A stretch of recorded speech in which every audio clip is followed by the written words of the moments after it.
Fala pessoal, bem-vindo a mais uma aula aí do nosso sprint do internato. Sejam bem-vindos aqui ao nosso material do médico residente. Hoje a gente vai falar de um tema muito frequente aí na tua prática diária, que é o tema de gasometria, certo? Gasometria vai te ajudar muito se você entender os conceitos que a gente vai te passar aqui nessa aula, para você ajudar lá teu paciente tanto no ambiente de enfermaria, na emergência e principalmente na terapia intensiva, certo? Então vamos lá entender quais são os objetivos que a gente vai passar hoje. A gente tem aqui que entender os principais conceitos e etiologias das alterações do equilíbrio ácido básico. O que é acidemia, o que é acidose, o que é alcalemia, o que é alcalose, o que diferencia uma da outra, em que situações a gente vai conseguir identificar um distúrbio metabólico e entender quais são as suas consequências, identificar também um distúrbio respiratório, entender as consequências e as causas de cada um deles, identificar quando é que a gente vai ter um distúrbio misto, né, quando a gente tem um componente ali metabólico e um componente respiratório também. E além disso, a gente vai interpretar os efeitos desse equilíbrio ácido básico dentro de contextos de casos clínicos reais, seja em questões, seja em casos clínicos que a gente vai trazer aqui durante a nossa apresentação, tá bom? Então, o que é que a gente precisa iniciar aqui comentando? Vamos começar aqui por um caso clínico para você entender como é que isso vai se apresentar aí na tua prática diária. Você está de plantão numa grande emergência do estado e atende um paciente do sexo masculino, tem 57 anos, e ele chega aí, tem um histórico de hipertensão e diabetes, com queixa de febre, dor na perna esquerda associada a hiperemia local e uma linfadenite inguinal ipsilateral. Ele tem um nível de consciência preservado, desidratado, tem uma pressão arterial mais limítrofe ali, 10/5, e uma ausculta cardiopulmonar normal. Os exames que você tem ali um pH de 7,22, um bicarbonato de 12, uma PCO2 de 34, uma PDO2 de 87, um sódio de 140 e um cloro de 101. Diante disso, eu te pergunto, existe algum distúrbio ácido básico e que distúrbio é esse? Qual é a provável causa desse distúrbio ácido básico? E qual seria o tratamento adequado?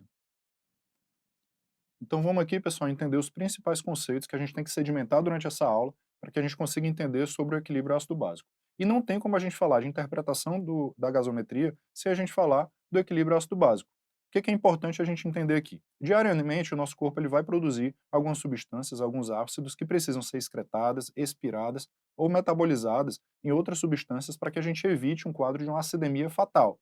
Então, diariamente, o que vai acontecer? O nosso corpo ele vai tender a eliminar o CO2, que é um ácido, através do pulmão, e eliminar as substâncias que não forem voláteis através da eliminação renal, da nossa excreção.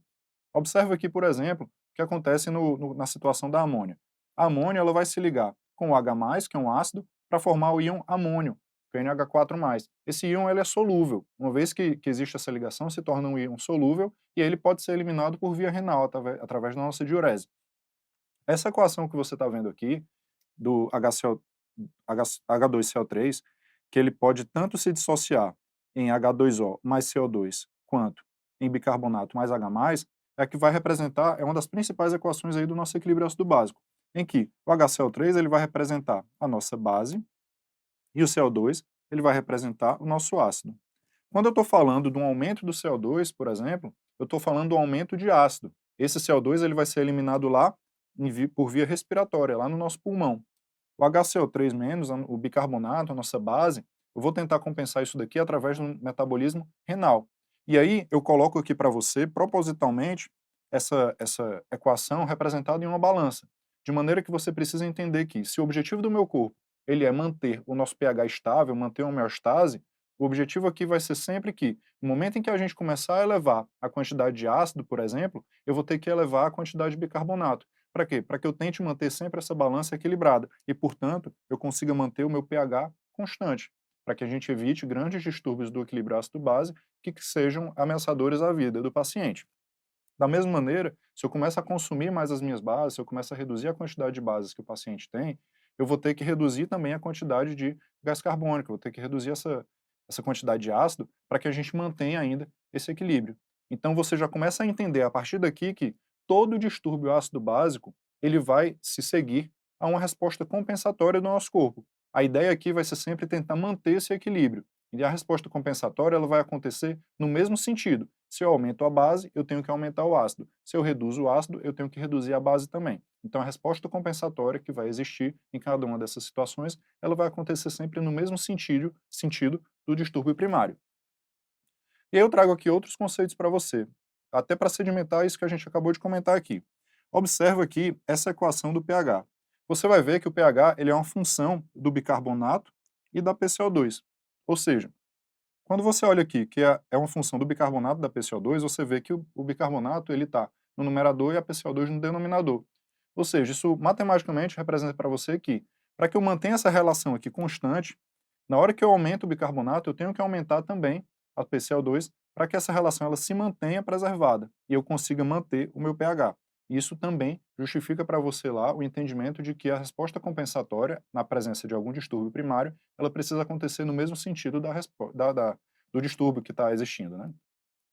Eu trago também para você aqui os valores normais, tá bom? Isso daqui muitas vezes, tanto na tua prática quanto nos exames complementares que você eventualmente tiver que analisar, muitas vezes não vem descrito lá. Às vezes numa prova, às vezes alguma prática, algum exame que você pega de algum paciente, muitas vezes esses resultados eles não estão lá descritos, como os normais. Então, isso daqui você vai precisar memorizar. Mas é bem simples, vê só. O valor normal do pH é de 7,35 a 7,45. O valor normal da PCO2 é de 35 a 45, até facilita a tua memorização. São os dois últimos dígitos aqui do pH. E o valor normal do bicarbonato vai ser de 21 a 27, algumas fontes trazem aí de 22 a 26, memoriza de 21 a 27 que está de muito bom tamanho. Quando eu falo para você em acidemia, eu estou falando, esse sufixo emia, ele vai se relacionar ao pH. Então, toda vida que eu estou falando de acidemia, eu estou falando de um pH mais baixo, um pH que está abaixo de 7,35, que a gente viu que é o valor de referência aqui. Se eu estou falando de alcalemia, eu estou falando, portanto, de um pH mais elevado. Eu estou falando de um pH que ele vai estar acima de 7,45. E quando eu uso o sufixo -ose, portanto, acidose, alcalose, eu estou me referindo às alterações do gás carbônico e do bicarbonato.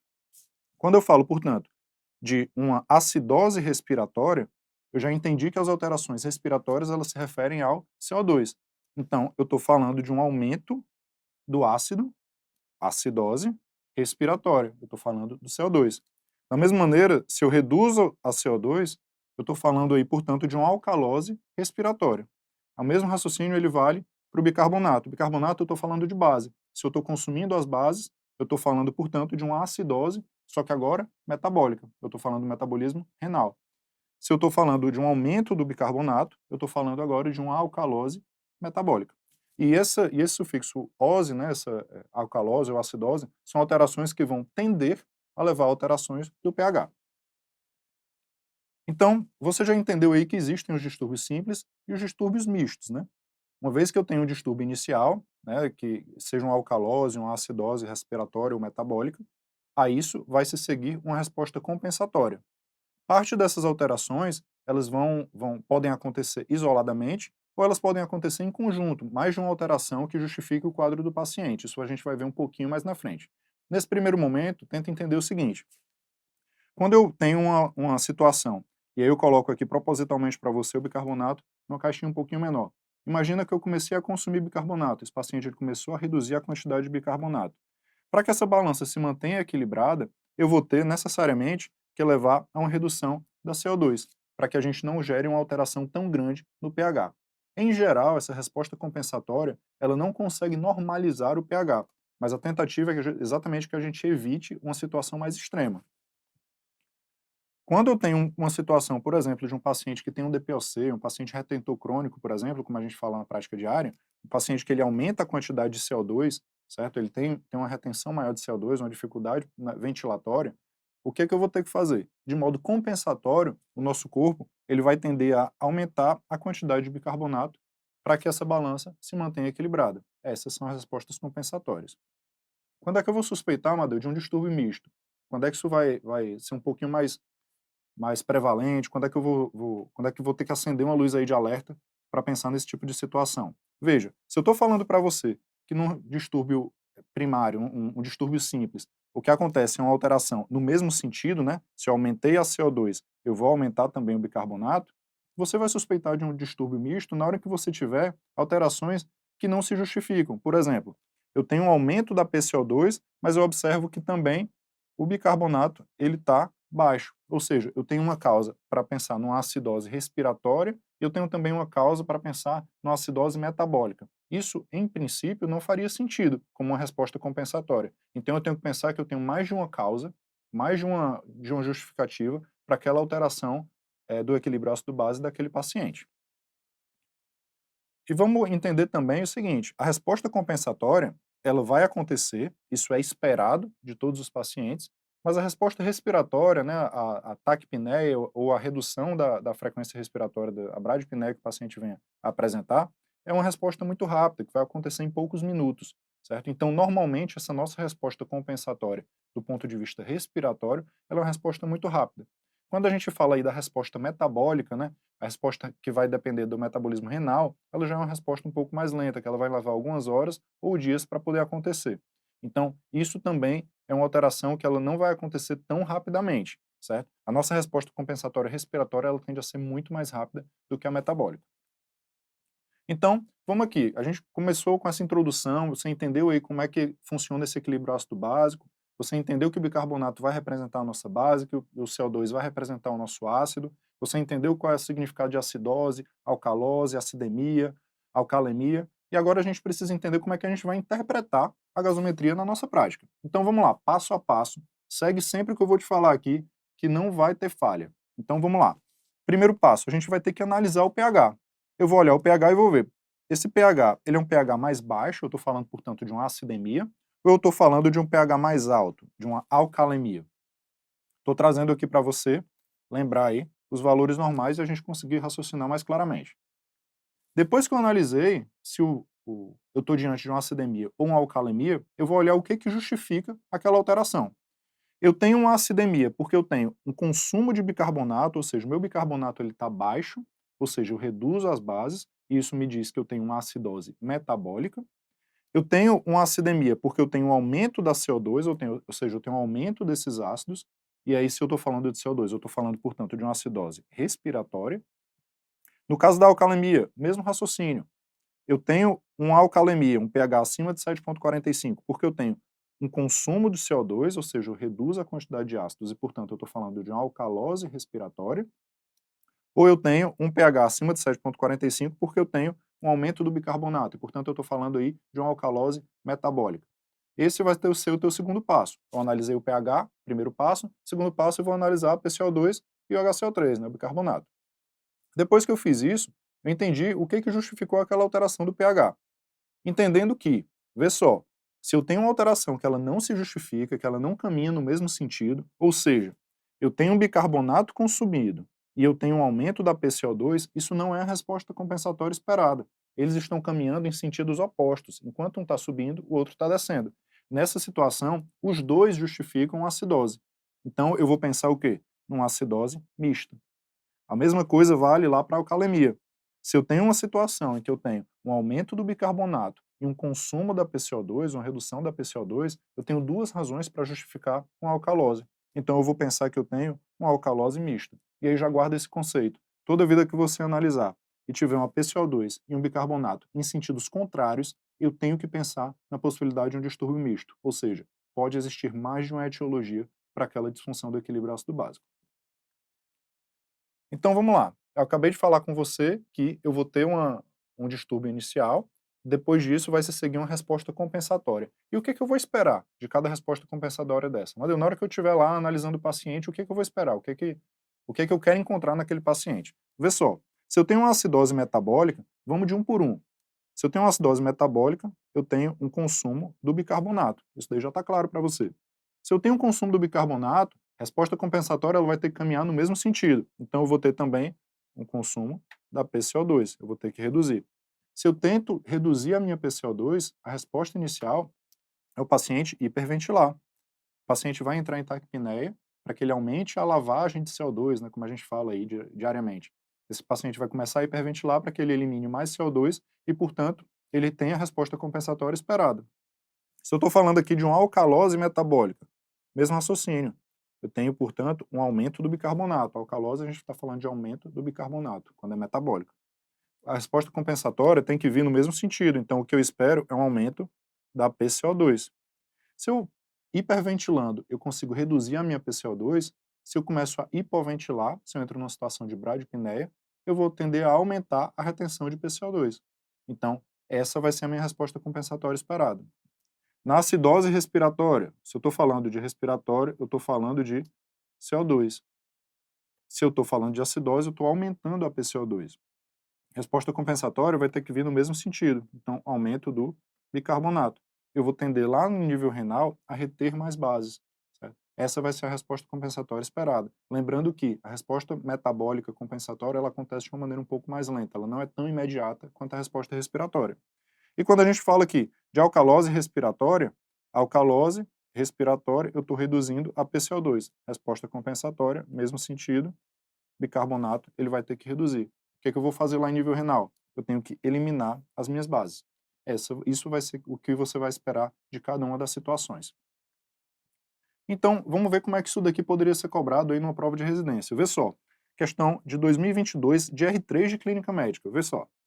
Paciente de 55 anos na entrada no pronto-socorro queixando-se de tosse com secreção esverdeada e dispneia aos pequenos esforços há 3 dias. É tabagista de 2 maços ao dia, paciente com carga tabágica importante. O exame físico ele está lúcido, febril, uma pressão de 11/7, temperatura 37,9, frequência de 100, frequência respiratória de 32, saturando 78% em ambiente. Não está bem não. Ausculta com sibilos difusos, a expiração forçada e estertores crepitantes em base. Realizada a gasometria arterial, isso é o que é importante para a gente agora. pH de 7,25, PCO2 de 68, bicarbonato de 31, PO2 de 52. Diante do quadro clínico, indique o distúrbio ácido básico apresentado pelo paciente. Vamos no nosso passo a passo. Você já aprendeu. Primeiro passo, eu vou analisar o pH. Esse pH é um pH mais alto ou um pH mais baixo? Eu estou vendo aqui que é um pH de 7,25. A gente sabe que o normal do pH é de 7,35 a 7,45. Se é um pH de 7,25, é um pH que está baixo. Eu estou falando aqui, portanto, de uma acidemia. Essa acidemia, ela se justifica porque eu tenho um aumento da PCO2 ou porque eu tenho uma redução do bicarbonato. Vamos ver aqui. PCO2, 68. A gente sabe que o normal da PCO2 é de 35 a 45, são os dois últimos dígitos lá do pH. Então, eu tenho, portanto, um aumento da PCO2. Se eu tenho um aumento da PCO2, eu estou falando aqui de uma acidose respiratória, certo? Então, vamos lá. Se eu tenho uma acidose respiratória, o que é esperado aqui? O esperado é que eu tenha uma resposta compensatória, vê, aumento da PCO2, resposta compensatória, mesmo sentido, eu vou ter um aumento do bicarbonato. Esse bicarbonato aqui de 31, a gente viu que o normal dele é de 21 a 27. Ou seja, esse bicarbonato ele já teve uma resposta compensatória, ele está mais alto. O dele foi para 31. Então vamos analisar aqui as alternativas. Vamos começar aqui de baixo para cima. Distúrbio misto, uma acidose metabólica e uma alcalose respiratória. Por que eu vou pensar em distúrbio misto? Eles estão caminhando no mesmo sentido. Eu tenho tanto uma PCO2 que se elevou, quanto eu tenho uma resposta compensatória com a elevação do bicarbonato. Em princípio, no primeiro momento, eu não tenho por que pensar aqui em distúrbio misto. Acidose mista, metabólica e respiratória. Também não. A gente viu aqui que o paciente tem uma acidose respiratória, certo? E não uma acidose mista. Acidose respiratória parcialmente compensada na letra B. Beleza. Alcalose metabólica parcialmente compensada na letra A. Por que não? Amadeu, mas o bicarbonato está mais alto, eu não posso pensar que tem uma alcalose? Não, porque o seu primeiro passo é olhar aqui para o pH. Então, nessa paciente aqui, nessa questão aqui, melhor resposta para a gente, letra B. Esse paciente tem uma acidose respiratória parcialmente compensada. Por que parcialmente? Porque o pH ele não chega aos níveis da normalidade. Então, resposta aí, letra B, leva a questão para casa. Então, pessoal, vamos entender aqui o que, que tem de particularidade em cada um desses distúrbios, cada uma dessas alterações que a gente vai encontrar no equilíbrio ácido básico, certo? Se eu estou falando aqui de acidose metabólica, o que, que a gente tem que entender? O processo patológico da acidose metabólica é o aumento de ácidos, ou seja, eu tenho a produção, o acúmulo de novos ácidos aí no corpo do paciente, ou eu tenho a redução do bicarbonato. É isso que vai justificar a acidose metabólica. Quando é que isso vai acontecer? Eu posso ter, por exemplo, o aumento na produção de ácidos. E aí você vai pensar, por exemplo, naquele paciente séptico, o paciente que chega lá na emergência com um quadro infeccioso grave, ele chega com um aumento, uma má perfusão periférica, um aumento do metabolismo anaeróbico e, portanto, ele vai começar a produzir mais ácido lático. Se eu tenho a produção de um novo ácido, esse paciente ele vai tender a uma acidose metabólica, uma acidose que ela está surgindo pela produção de um novo ácido ali no metabolismo dele. Outra possibilidade, lembra lá da cetoacidose diabética, tão falada. Cetoacidose diabética é aquele paciente que ele vai ter a produção de cetoácidos, ou seja, existe aí o surgimento de um novo ácido que vai alterar o metabolismo desse paciente e, portanto, a gente vai tender uma acidose metabólica. Outra possibilidade, esse paciente ele pode ter perda de bicarbonato. Quando é que eu vou pensar nisso daqui? Lembra lá naqueles pacientes que eles têm um quadro diarreico importante. a nossa quantidade ali a nossa produção de suco intestinal para a nossa digestão, ela é muito rica em bicarbonato. Então, nos pacientes que ele tem um aumento do trânsito intestinal, um paciente que ele tem aí uma derivação digestiva, esse paciente ele pode começar a perder bicarbonato por via enteral. Então, é uma possibilidade também. Esse paciente está perdendo bicarbonato, por isso ele evolui com um quadro de acidose metabólica. Outra possibilidade, nível renal, naqueles pacientes que têm uma acidose tubular renal, principalmente acidose tubular renal tipo 2, que você começa a ter perda de bicarbonato em nível renal. Seria uma outra justificativa. E o terceiro ponto, a redução na capacidade de excreção dos ácidos. O protótipo desse exemplo aqui são aqueles pacientes com disfunção renal, paciente com uma doença renal crônica ou aguda, que ele, em estágios mais avançados, ele começa a ter um acúmulo de ácidos no seu organismo. Ele começa a não conseguir excretar tão bem os ácidos do organismo e, portanto, ele começa a acumular H+, e vai tender a um quadro de acidose metabólica. Como a gente falou, para todo quadro de acidose metabólica, para todo distúrbio, na verdade, do equilíbrio ácido básico, eu tenho uma resposta compensatória esperada. E aí, a resposta compensatória esperada, como é que eu vou calcular? Vai ser a PCO2 esperada, ela vai ser 1,5 vezes o bicarbonato mais 8. Esse resultado ele pode variar aí em mais ou menos 2. Vamos ver esse exemplo aqui na gasometria. Se eu tenho aqui um paciente, ó, um pH de 7,32, primeiro passo, um pH para acidemia ou alcalemia? Um pH mais baixo, então a gente está falando aqui de acidemia. Essa acidemia se justifica porque eu tenho um bicarbonato mais baixo ou porque eu tenho uma PCO2 mais elevada? Eu estou vendo aqui que o bicarbonato está 16, está abaixo do normal. Portanto, eu tenho uma acidose metabólica. E qual vai ser a PCO2 esperada? O esperado, se eu tenho um bicarbonato mais baixo, é que a PCO2 esteja mais baixa também. E aqui ela está. O normal é de 35 a 45, a PCO2 do paciente está em 32. Beleza, a resposta compensatória, em princípio, está dentro do esperado. Mas será que era 32 que eu esperava? Vamos calcular aqui. A PCO2 esperada vai ser 1,5 vezes o bicarbonato, que é 16, mais 8. Esse resultado aqui, 1,5 vezes 16, vai dar 24, mais 8, igual a 32. Portanto, o paciente ele tem uma resposta aqui compensatória que está dentro do esperado. É esperado que ele tenha uma PCO2 de 32, certo? Além disso, o que é que eu tenho que fazer? Todo quadro de acidose metabólica, eu tenho que calcular o anion gap. Madeu, o que é anion gap? Nunca ouvi falar, quero entender o que é isso aí. Para a gente entender anion gap, a gente vai ter que entender o princípio da eletroneutralidade, que ele diz que em toda solução, a soma de todos os cátions tem que ser igual à soma de todos os ânions. Ou seja, para o nosso corpo se manter como uma entidade neutra, ele tem que ter tanto as cargas positivas quanto as cargas negativas em igual quantidade. Então, para que a gente consiga entender isso daqui, o que vai acontecer? O bicarbonato baixo vai me levar ao cálculo do anion gap. Lembra lá, o que a gente tem de cátion, né, que são os nossos ânions positivos? A gente tem no corpo aí sódio, potássio, cálcio, magnésio. Mais importante aí dentro da nossa composição corporal, sem dúvida alguma, o sódio. A gente tem também os ânions, que são as cargas negativas. E os mais importantes que a gente tem são o cloreto e o bicarbonato. Mas a gente também tem aí fosfato, sulfato, lactato, vários outros ânions que no dia a dia a gente acaba não dosando. O que seria o anion gap? É a diferença entre aqueles ânions que eu não consigo dosar e aqueles cátions que eu não consigo dosar, ou que eu não doso com tanta frequência assim. Vamos entender aqui. A soma, portanto, das cargas positivas, ou seja, o sódio mais os cátions que não são medidos, tem que ser igual à soma do cloreto mais o bicarbonato, que são os dois mais importantes, mais os ânions que não são medidos, certo? Na hora que a gente passa aqui nessa equação cloreto e o bicarbonato para o lado de cá e passa isso daqui para o lado de cá, fica igual ao sódio menos o cloro menos o bicarbonato, vai ser igual aos ânions não medidos menos os cátions não medidos. A gente só fez aqui, mexeu nos membros da equação. E isso daqui vai ser igual ao anion gap. Portanto, de maneira prática, o nosso anion gap vai ser dado por o sódio menos o cloro menos o bicarbonato, e o valor normal vai ser de 8 a 12. Esse vai ser o valor esperado para o anion gap. E o que isso vai representar na hora que eu estiver analisando uma acidose metabólica? Vê só, quando eu tenho uma acidose metabólica com a produção de novos ácidos, ou que são inseridos novos ácidos naquele paciente, eu vou ter a entrada de um novo componente, um novo ânion naquele paciente.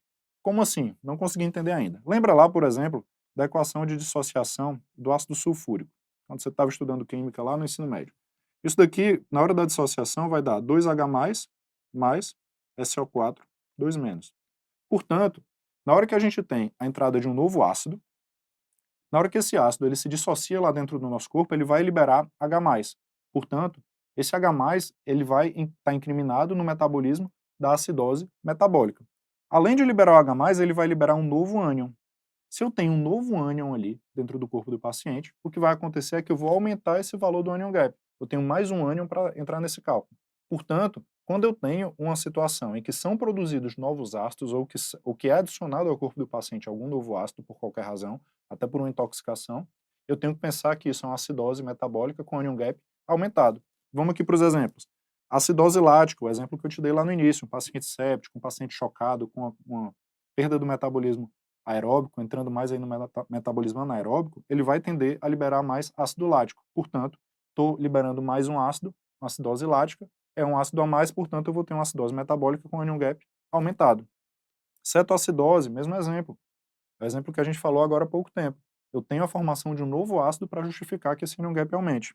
Intoxicação exógena, pacientes que são intoxicados aí com metanol, etileno-glicol, salicilatos, esses pacientes, você adicionou, você intoxicou esse paciente com um novo ácido. Portanto, o ânion gap vai estar aumentado.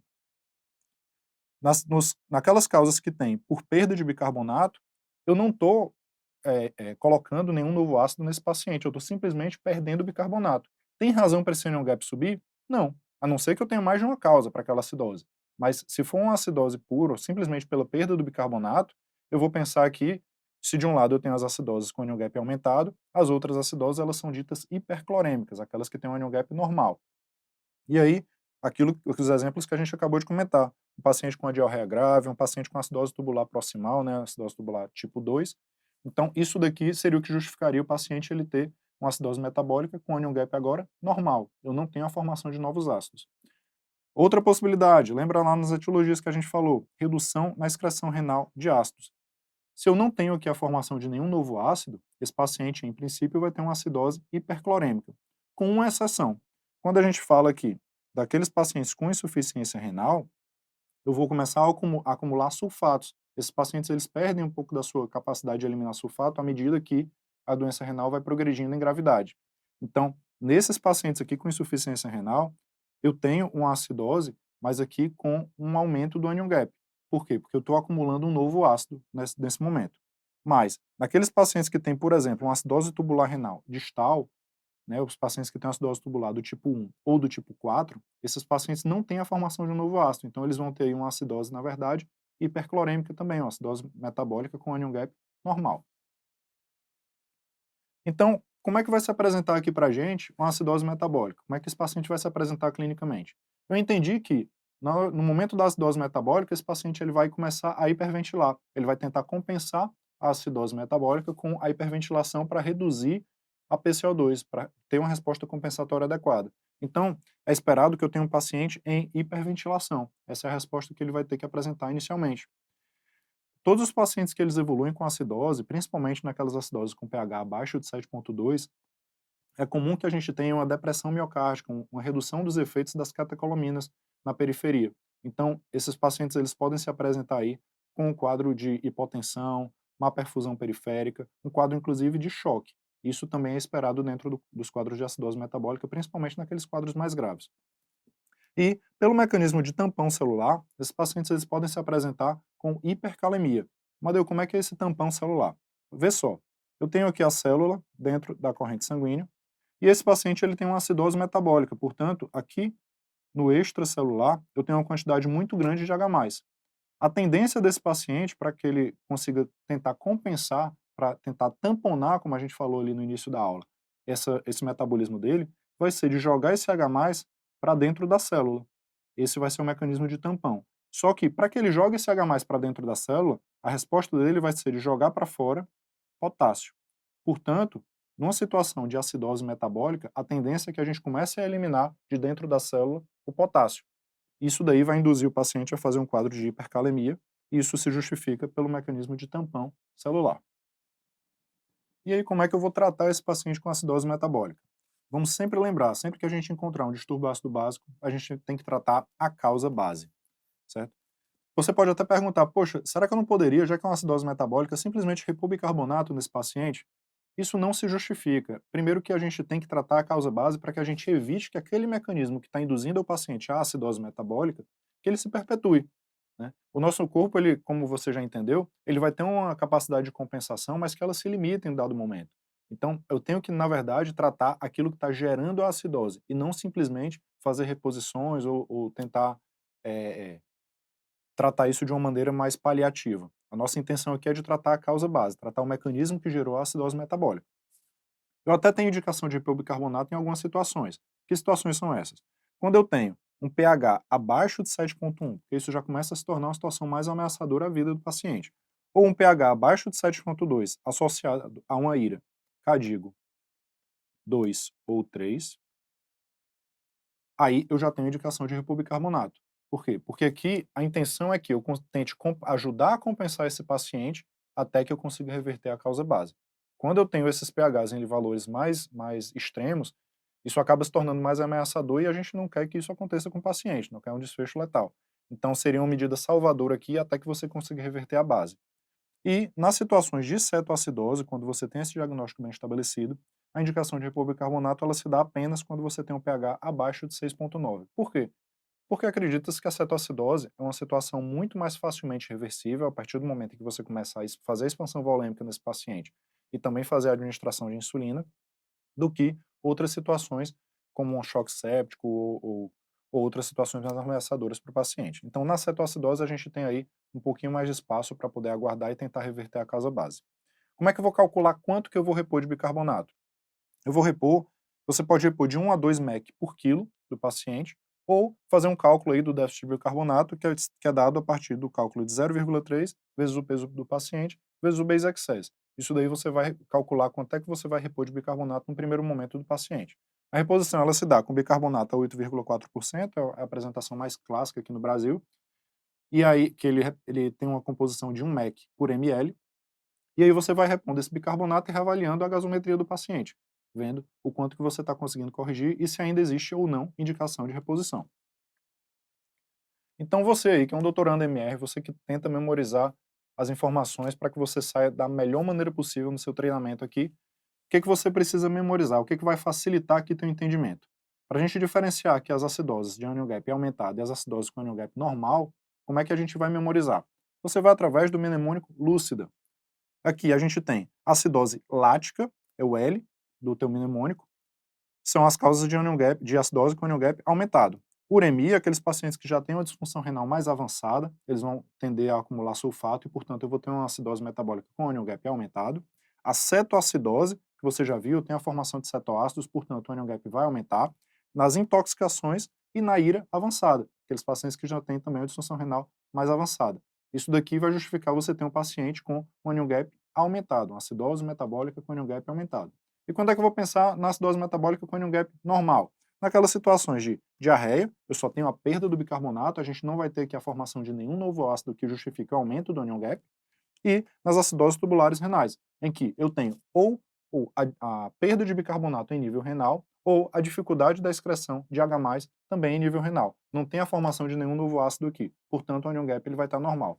Memoriza esse mnemônico, daqui para cima são as acidoses com anion gap aumentado, daqui para baixo as acidoses com anion gap normal. E na alcalose metabólica, o que a gente precisa marcar aqui dessa entidade? O processo patológico ele vai se dar através de a redução do H+, ou o aumento do bicarbonato. É um processo análogo ao que a gente falou agora há pouco na acidose metabólica. Quando é que isso vai se apresentar para a gente? Quais são as causas principais? A principal delas, a principal hipótese que você vai lançar a mão aí, quando você estiver perante um paciente com alcalose metabólica, é a alcalose de contração, certo? O que é que acontece? O paciente que ele tem uma grande perda de volume extracelular, ele vai começar a tender a reter mais bicarbonato. Por que isso? Porque lá no nosso túbulo proximal, túbulo contorcido proximal, onde a gente absorve mais sódio de toda a capacidade aí absortiva do túbulo do paciente.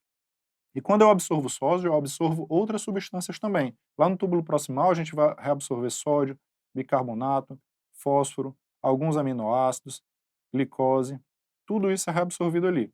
E na hora que eu faço eu tenho um paciente que ele tem uma perda de volume, ele tem um paciente mais depletado do ponto de vista volêmico, a tendência desse paciente vai ser ele tender a reabsorver muito sódio lá no túbulo contorcido proximal. Esse paciente ele está ávido por volume. Se eu começo a reabsorver mais sódio, junto com o sódio, vai vir bicarbonato, vai vir água, vai vir um monte de coisa. Eu estou levando isso daqui para dentro da corrente sanguínea do paciente. Se eu estou gerando toda essa reabsorção aqui em túbulo contorcido proximal, eu vou reabsorver também mais bicarbonato e esse paciente vai tender a uma alcalose metabólica. Outra possibilidade, o shift intracelular de H+, naqueles pacientes que têm uma hipocalemia. Lembra lá daquele mecanismo tampão que a gente acabou de falar. O paciente que ele tem lá na corrente sanguínea uma situação de hipocalemia, o que vai acontecer com ele é o seguinte: esse paciente ele começa a tentar jogar o potássio para dentro, de dentro da célula para fora, para dentro da corrente sanguínea, e em troca disso, ele começa a jogar H+ para dentro da célula. Então, se eu começo a jogar esse H+ para dentro da célula, o meu meio extracelular, ele começa a ficar mais pobre em H+.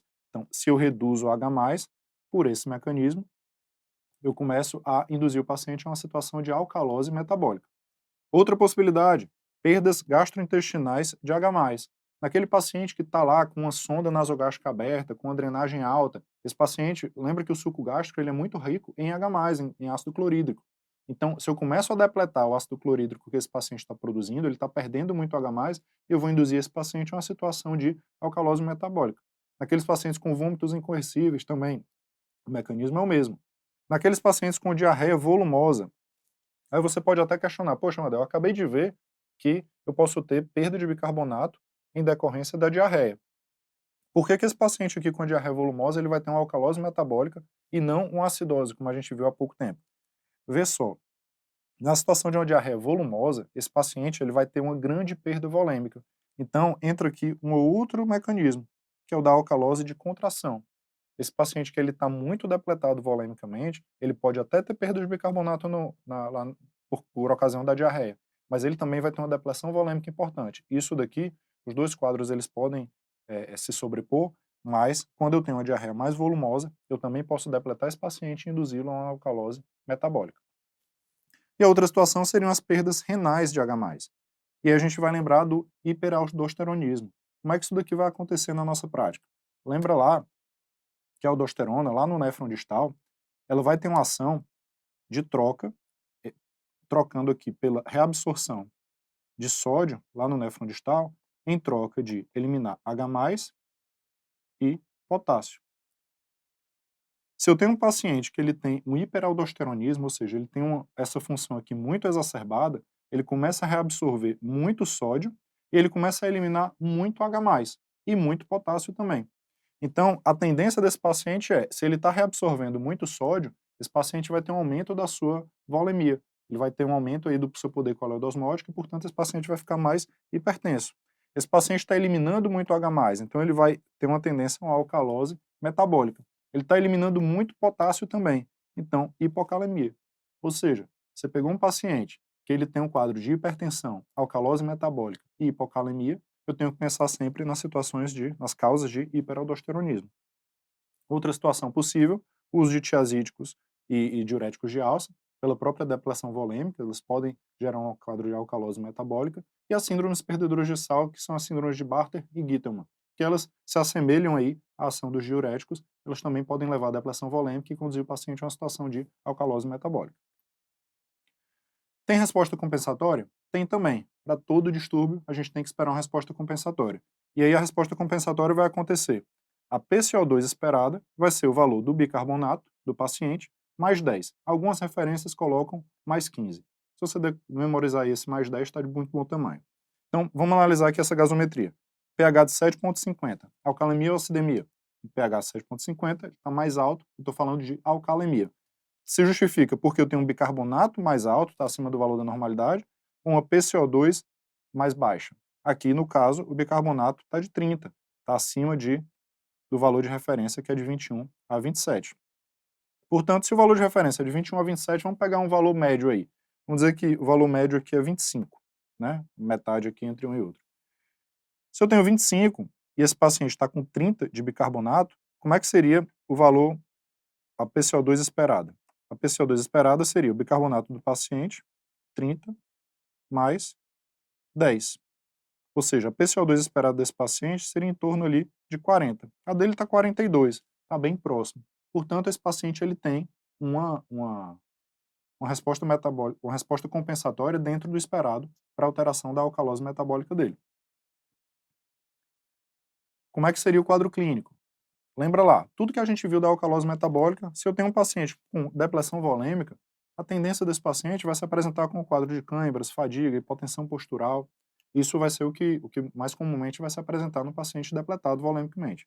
No paciente com hipocalemia, né, que a gente viu que pelo mecanismo de tampão celular pode justificar um quadro de alcalose metabólica. Ele vai ter uma situação aí de fraqueza muscular, pode ter arritmias a depender do grau de hipocalemia. Pacientes com hipocalcemia ou hipomagnesemia, eles podem também apresentar dessa forma. Por quê?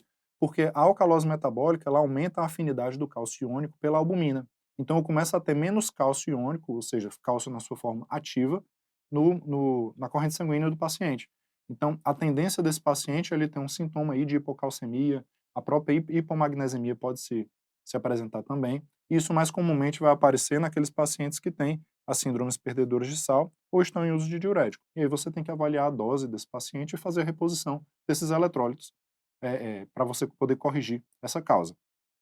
E naqueles pacientes que você tem um quadro de hiperaldosteronismo, como a gente viu, aquele paciente hipertenso, que tem hipocalemia, que tem alcalose metabólica, a sua tendência nesse primeiro momento, além, obviamente, de investigar a causa do hiperaldosteronismo, é você tratar esse paciente com espironolactona, que é um inibidor da aldosterona. E por fim, pessoal, vamos entender aqui quais são as alterações, quais são os distúrbios respiratórios que a gente vai ter também na nossa gasometria. Acidose respiratória, o processo patológico é o quê? O aumento da PCO2. Se eu tenho um paciente que ele está aumentando a PCO2, eu tenho um paciente, portanto, que ele está hipoventilando, um paciente que ele está ali retendo mais CO2. E, como todas as outras alterações, vai ter uma resposta compensatória, que seria, para aqueles pacientes que têm uma retenção de CO2 mais aguda, certo? Eu tenho algum quadro agudo que justifica essa retenção, lembra que a resposta compensatória renal ela acontece em níveis muito lentos. Então, numa situação aguda, eu não tenho tempo de elevar tanto o meu bicarbonato para tentar compensar aquela alteração da PCO2. Portanto, nas situações agudas, o meu bicarbonato ele vai aumentar 1 mEq para cada 10 milímetros de mercúrio de alteração na PCO2. Quando eu tenho uma situação mais crônica, a resposta compensatória ela já tende a ser um pouco mais exacerbada. Eu já tenho tempo para que esse bicarbonato ele aumente de uma maneira mais significativa. E aí ele vai conseguir aumentar de 3 a 5 mEq para cada 10 milímetros de mercúrio de alteração na PCO2. Como é que isso vai aparecer para a gente? Vê só, acidose ou alcalose? A gente tem aqui uma acidose respiratória. Por quê? Porque a PCO2 está de 60. E aí se você considerar, poxa, quanto foi que aumentou aí? A PCO2 normal, a gente sabe que ela é de 35 a 45. Se a gente pegar aqui o meio termo, digamos que a gente considere 40 como valor normal. O paciente ele está com a PCO2 de 60, portanto ele aumentou 20 milímetros de mercúrio na PCO2 em relação ao normal. Com 20 milímetros de mercúrio, numa situação aguda, a gente poderia aumentar entre 2 de bicarbonato ou entre 6 a 10 de bicarbonato, se for uma situação crônica, certo? Utilizando essa mesma regra aqui compensatória. O paciente tem um bicarbonato de 28, está um pouco acima do valor normal. Então, seguramente ainda está dentro do esperado ali para uma alteração de resposta compensatória nessa situação aqui.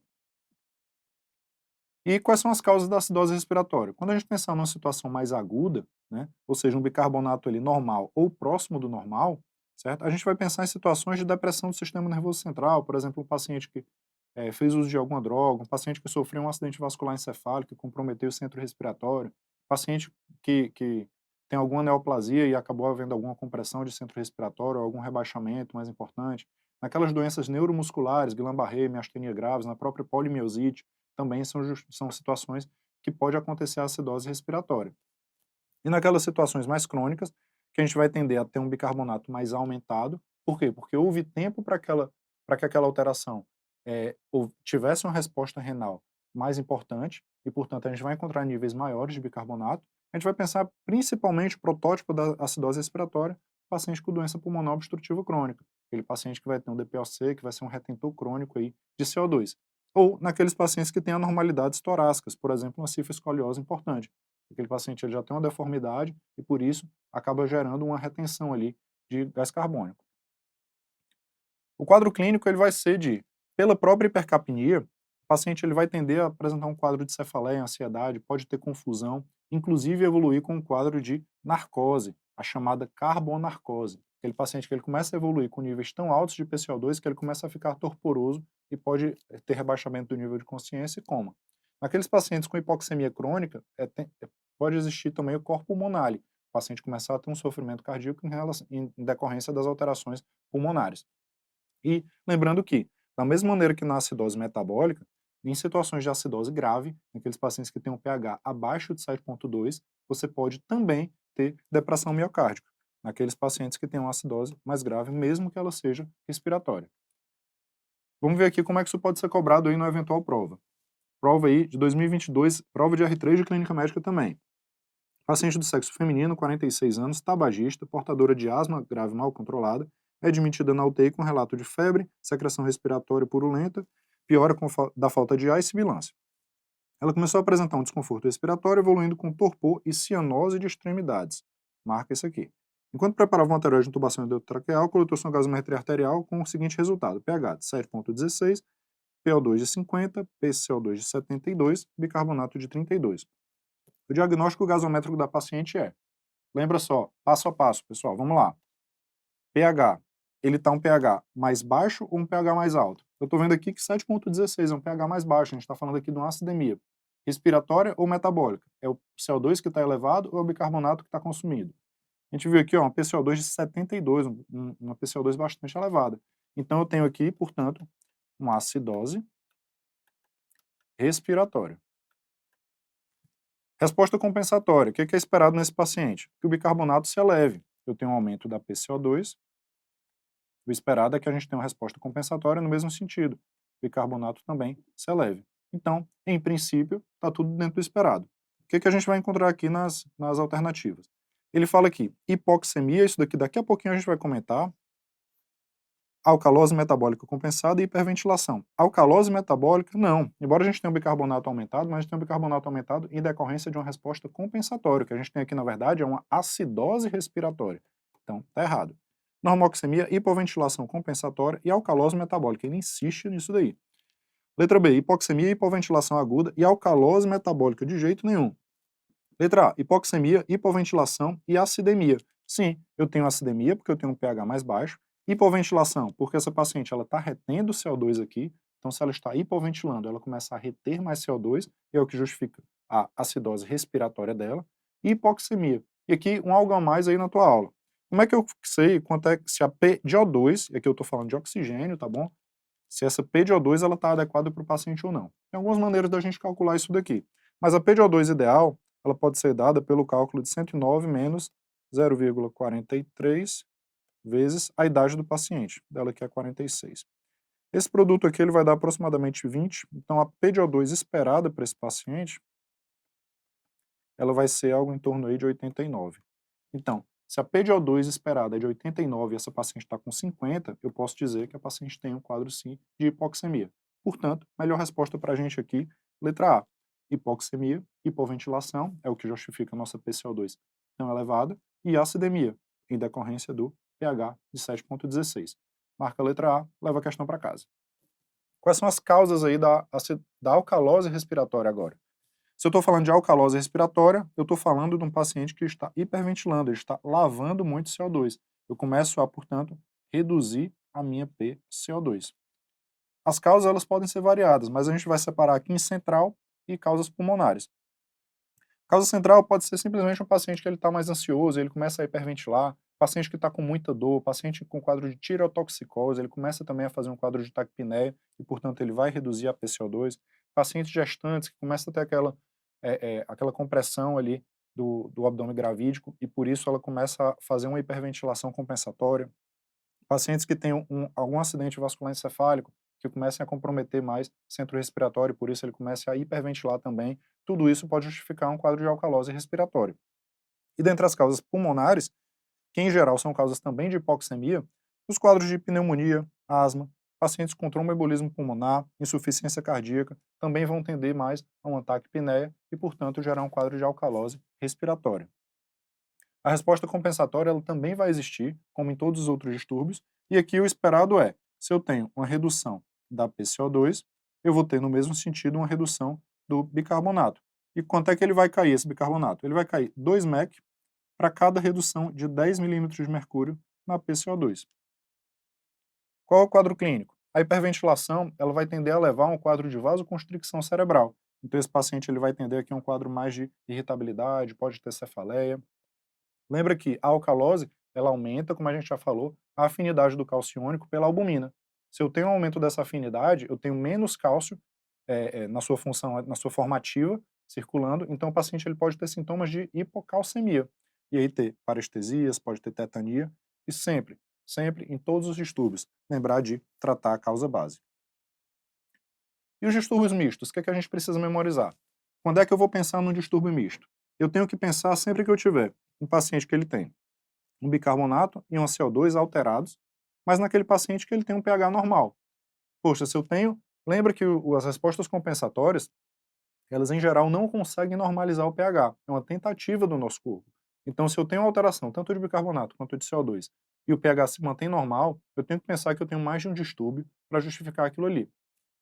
Quando eu tenho também o bicarbonato e a PCO2 alterados em sentidos opostos, a gente tem que pensar num distúrbio misto. Lembra que a resposta compensatória ela acontece no mesmo sentido. Se eu aumento o bicarbonato, eu tenho que aumentar a CO2. E se eu tenho cálculos de compensação que não justificam aquela resposta. Ou seja, se eu calculei a resposta compensatória e o paciente, eu não consigo justificar que aquela alteração ela é apenas como uma resposta compensatória, a gente tem que pensar que existe mais de uma disfunção ali. E o nosso corpo ele tem limites para conseguir compensar. Então, em geral, o nosso corpo ele consegue compensar ali quando eu tenho uma PCO2 entre 10 e 55, é o máximo que o nosso corpo consegue gerar uma compensação satisfatória, e um bicarbonato entre 12 e 45. Quando a gente foge muito desses limites, começa a se tornar bem mais difícil o nosso corpo conseguir compensar. Então, fugindo disso daqui, provavelmente nosso corpo não vai conseguir manter o pH em níveis saudáveis.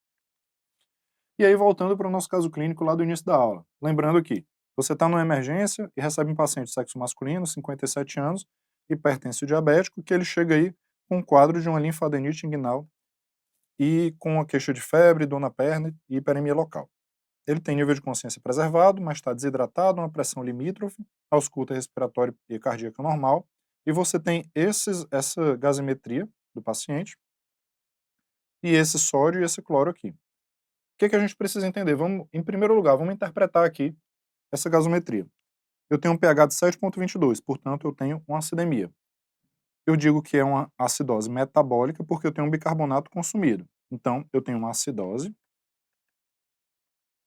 metabólica. Isso daqui eu já consigo matar através da aula. Se eu tenho uma acidose metabólica, eu tenho que ver qual é a resposta compensatória esperada. Eu tenho a acidose metabólica, eu tenho que calcular qual é a minha PCO2 esperada. Vai ser 1,5, a gente aprendeu isso aqui na aula, vezes 12, mais 8. 1,5 vezes 12 vai dar 18, mais 8 vai dar 26. Então a PCO2 esperada aqui para esse paciente é de 26. Mas eu tenho uma PCO2 nesse paciente de 34. Então vê só, eu tenho uma acidose metabólica que ela não está compensada, não tem uma resposta compensatória esperada. Então eu também acredito que eu possa ter uma acidose metabólica com o componente respiratório. E aí, se eu tenho uma acidose metabólica, eu tenho que calcular o anion gap. Será que essa acidose metabólica é uma acidose por um anion gap aumentado ou um anion gap normal? Então vamos calcular. Eu sei que o anion gap é 140 menos o cloro, que é 101, menos o bicarbonato, que é de 12. Então, dá 39 menos 12 vai dar 27, esse anion gap. Ou seja, eu tenho uma acidose metabólica com um componente respiratório, também, portanto, uma acidose mista, e com o anion gap aumentado. Vamos lá para as respostas que a gente queria. Qual é o distúrbio ácido básico apresentado, portanto? Acidose metabólica com anion gap aumentado e resposta compensatória inadequada, ou seja, eu tenho também uma acidose respiratória incriminada aí nesse quadro. Qual a provável causa? Sepsis, esse paciente ele chega lá com um quadro infeccioso, mal perfundido, desidratado, com uma pressão limítrofe. Esse paciente começou a liberar aí metabolismo anaeróbico, provavelmente, vai ter uma acidose lática, provavelmente, associada aí. E qual é o tratamento adequado? Tratamento da sepse. Tratamento sempre da causa base. Tratamento de suporte, expansão volêmica e antibiótico terapia. Vamos agora para alguns exercícios, e aí eu te pergunto, será que você já consegue identificar todos esses distúrbios aqui? Vê como é simples, é só a gente seguir o passo a passo, pessoal. pH 7,52, alcalemia ou acidemia? Eu tenho uma alcalemia. Acontece porque eu tenho uma PCO2 mais baixa ou porque eu tenho um bicarbonato mais elevado? A PCO2 aqui está baixa, então nesse caso aqui, eu estou falando de uma alcalose respiratória. Essa é outra gasometria aqui, pH de 7,30. Eu tenho, portanto, uma acidemia. É porque a PCO2 está elevada ou o bicarbonato ele está baixo. Eu vejo aqui que a PCO2 está de 60, está acima do normal. Então eu estou falando aqui de uma acidose respiratória. Essa outra aqui, pH de 7,48. 7,48, o normal é de 7,35 a 7,45. Essa alcalemia, ela se justifica porque eu tenho um bicarbonato mais elevado ou porque eu tenho uma PCO2 consumida. Veja que o bicarbonato aqui está de 36. 36 é acima do normal, o bicarbonato normal dele vai de 21 a 27. Portanto, eu posso dizer aqui que eu tenho uma alcalose metabólica. E nesse quarto exemplo aqui, eu tenho um pH que está normal, mas eu tenho um bicarbonato de 15, portanto, o bicarbonato ele está consumindo, e eu tenho uma PCO2 que é de 25. Eu tenho uma redução também da PCO2. O que é esperado aqui? Se eu tenho um bicarbonato consumido, era de se esperar que eu tivesse aí uma acidose metabólica. Mas essa PCO2 aqui de 25, ela também está baixa, certo? E o paciente ele vem com um pH normal. Nessas situações, lembra lá dos distúrbios mistos. Aqui você vai ter que analisar a clínica do paciente. Muito provavelmente você vai ter alguma causa que justifique esse bicarbonato ele está mais consumido com esse nível de PCO2. Então é possível que a gente esteja aqui diante de um quadro de um distúrbio misto, certo?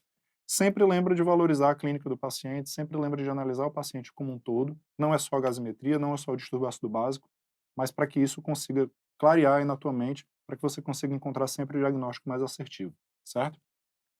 Então, os nossos objetivos da aula, entender os principais conceitos e etiologias do equilíbrio ácido básico, com certeza a gente conseguiu cumprir esse objetivo. A gente identificou aí os distúrbios metabólicos e respiratórios, identificou também os distúrbios mistos, para que você entenda quando é que você vai pensar em cada um deles, e conseguiu interpretar os efeitos do equilíbrio ácido básico dentro desses contextos clínicos reais. Algumas gasometrias, algumas questões e o caso clínico que a gente trouxe aqui. Aproveita, esse é um material que a gente está fornecendo para vocês, para que você entenda como é que funciona o nosso extensivo base. O teu internato não precisa ser aquele terror, você consegue entender esses materiais. A gente tem essa e muitas outras aulas ainda mais completas lá no nosso curso. Então vale a pena você falar com o nosso comercial, se inscrever e conhecer o nosso produto. Vale super a pena. Espero que você aproveite durante o seu internato e tenha muito sucesso aí na tua profissão. Beleza? Espero que vocês tenham gostado. Um abraço.